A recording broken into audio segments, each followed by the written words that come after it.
వెంటనే శ్రీకృష్ణ పరమాత్మ మయ్యావేశ్య మనో ఏ మాం నిత్యయుక్త ఉపాసతే శ్రద్ధయా పరయోపేతాః తే మే యుక్త తమామతాః.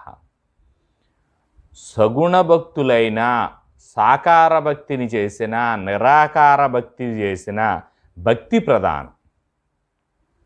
ఎవరైతే పరమాత్మయందే మిక్కిలి శ్రద్ధతో, అంతఃకరణ శుద్ధితో ఎవరైతే ఉండి పరమాత్మనే పరమప్రాప్య వస్తువుగా ఎంచుకుని పరమాత్మయందే భక్తి కలిగి ఉంటారో వాళ్ళు నాకు ఇష్టలు అని తేల్చారు.